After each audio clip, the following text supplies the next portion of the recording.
continue on the 25 basic principles of Jewish child rearing. We're now on principle number 10. There are many delightful aspects of raising children at all ages. Now, there are also some big challenges in child rearing. This is discussed in our halachic literature, Tzar Gidul Banim. It is something, there is a great effort needs to be expended by parents in child rearing at all ages. And there are many, many challenges. But we as a whole should focus on the delightful aspects of it and enjoy it. These are great years. Now, true, there are sometimes it's just downright hard work. Hard work in the sense that keeping a child, an infant, warm and clean and fed well and just looking after the basic physical needs can be a challenge. And then when the child gets into the mode of discovery and the child is asking and the child is in the context of his discovering his world, he's sometimes messing.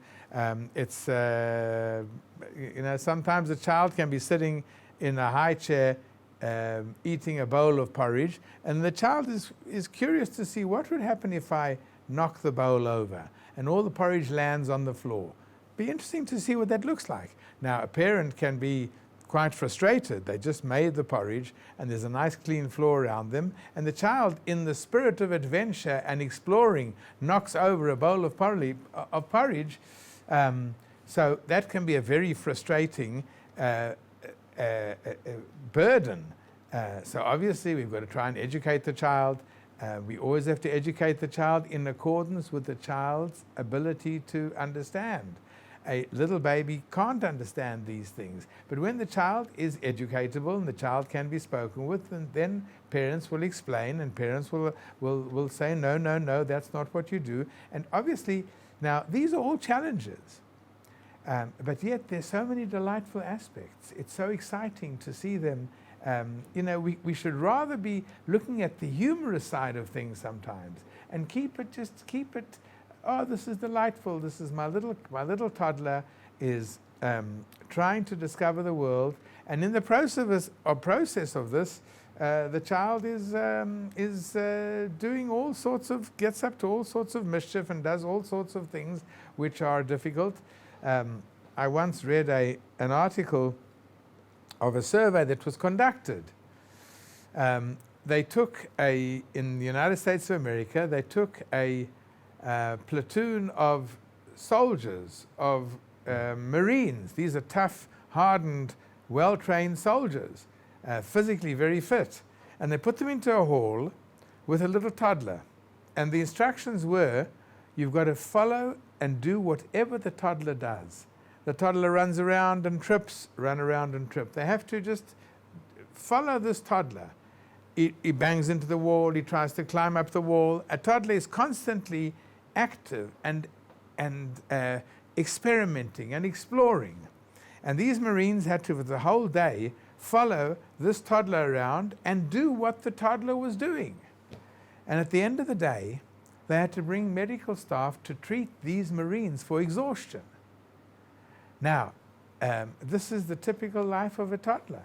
A toddler's running around and causing havoc in the home and experimenting, exploring, and putting knives and forks into washing machines and doing all sorts of strange things and things which are causing a havoc in the home. Now, this is a very big burden. So if we're sagging under this burden and if we constantly expressing, oy vey, it's so hard, and we're taking this burden-filled attitude, it's going to affect us profoundly, because there's a great principle in Torah that a person is affected by his actions. And if our actions and our thoughts and our expressions are, I can't tolerate this anymore, I can't stand this, I'm climbing the walls from frustration, I can't run a clean, efficient household with toddlers running around the place. So if one has this kind of attitude, it's just going to get worse and worse. Rather, take it, let's have it, let's see the humorous side of things. Let's make it into something fun. And let's, rather than it be tedious, it should be a joy. So therefore, if we are enjoying and experiencing together with them in a positive and pleasant atmosphere, then this is going to already develop a certain bond with the parents. But if there's a tension felt all the time, parents should not be scolding toddlers all the time. It's not a healthy toddler who's running around, who is commanded to sit down in the corner and mind his own business. That's not the way he's going to discover his world. He's going to discover his world by running around and experimenting and pulling things out and pulling out drawers and emptying contents and doing all things. This is his way of exploring. We've got to go along with it. We've got to keep him out of trouble. We've got to keep him safe. We've got to make sure that our homes are absolutely safe, that the child is not going to be experimenting with electric plug outlets, and keep those outlets covered or keep them above the toddler's reach. But if the child feels that parents are enjoying their company, and this, as they get a bit older, the children, and they feel that parents are really enjoying, that mommy or daddy's having a great time sitting and playing some kind of a game with a child, or teaching the child something, or learning with something with the child, and it's a joy. Right?